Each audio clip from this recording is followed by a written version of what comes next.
Now we're in chapter 7.2, and they start off by talking about the Bohr's model of the atom. And they have, like, on your PowerPoint, you all see like that disc looking thing is showing energy levels. And you all see the colors down here. They're showing how the electrons, when they jump from the energy levels increase going away from the nucleus. So you all see if an electron is back here and it jumps to a lower energy level, it ignites a color. You all see the colors that they have right here. So I'm gonna try and draw it because you probably can't see it on my thing. So say for instance, they have a picture. Let's make it black. They have a picture like this right here. So this is gonna be the nucleus. We'll call this the nucleus. And so this right here will be the first, we're going to call energy levels N. So N will equal energy level. Let me erase that so you kind of understand. N equal energy level.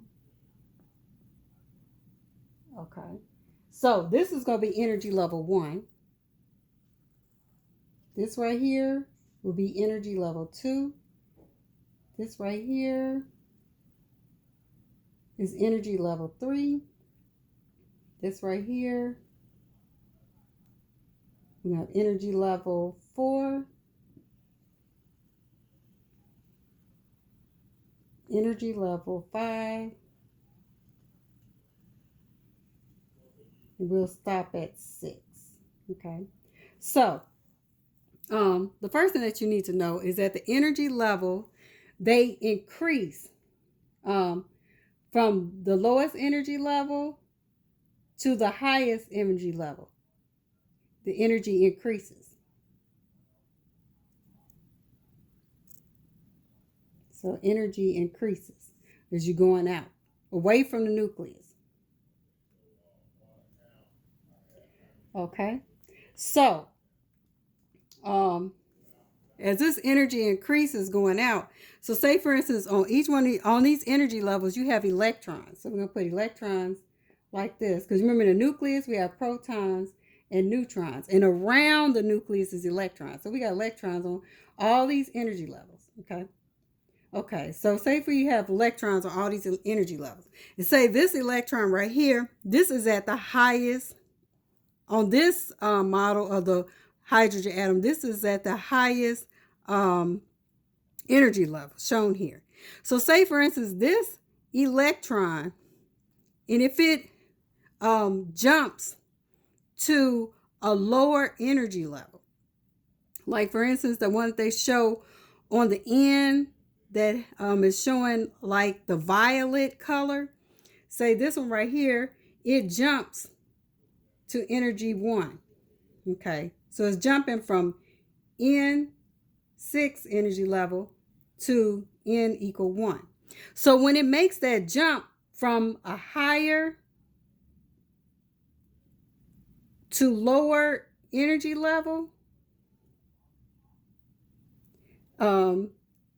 it's going to ignite a color. And when it shows a color, and you all see on a thing, this one going from the highest to the lowest, it's going to give out a violet color. And so you all see the violet color when you look on slide 26, you see at the bottom that this violet color is going to have the value of 410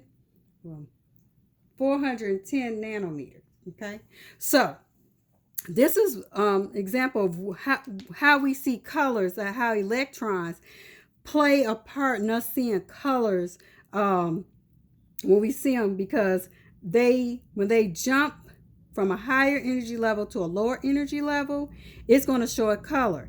And say for instance this one is going to be 410 nanometers, but you all see where red, when you look on your slide, you see the one that's like an orange color is 650 nanometers, and you all see it's jumping from the third energy level. You all see like the third energy level to the second energy level. Okay. So when it jumps from the third to the second energy level, and you all see at the bottom, it'll have 650 nanometers. Okay. So you all see that this where it jumped from a lower energy level, which is 3, and it jumped down to 2.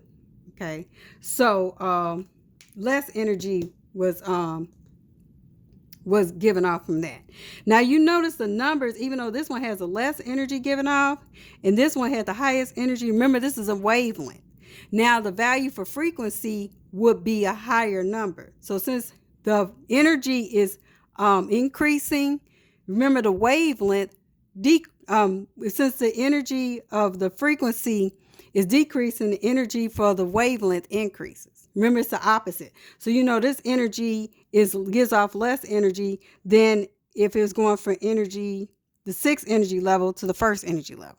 So that's why these numbers, you would think that this would be a higher number, but this is not measured for frequency. This is measured for wavelength. Remember, energy and frequency is opposite of wavelength. Okay, so I won't ask you questions like that with the wavelength and stuff, but you just need to know that when the electrons jump from energy levels, like from a higher energy level to a lower energy level, they give off energy, and that energy that they give off, is a color that comes out, and that's the colors that we see. Okay.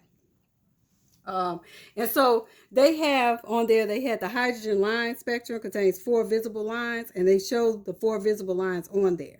So when they found this out, they could only stop at hydrogen to see these colors. So from there, they had to figure out a way to do atoms that's higher than hydrogen to figure out their wavelengths and their positions on the in the atom. Now, if we were in a lab, we got to do a lab, we would do a lab on this. Well, we would show this is how fireworks work. Because when you light the firework, the electrons in there, they'll have a chemical in there, and when you light it, the electrons will jump from a higher energy level to a lower energy level. And whatever color the firework gives off, it depends on what type of element you had in there. And, you know, like sometimes be yellow, green, like that. When you light it, that depends on what color you will see. Depends on what type of chemical you put in there and what energy level it jumped down to. Okay, so this is the explanation for how we see lights with electrons with the Bohr model of the hydrogen atom.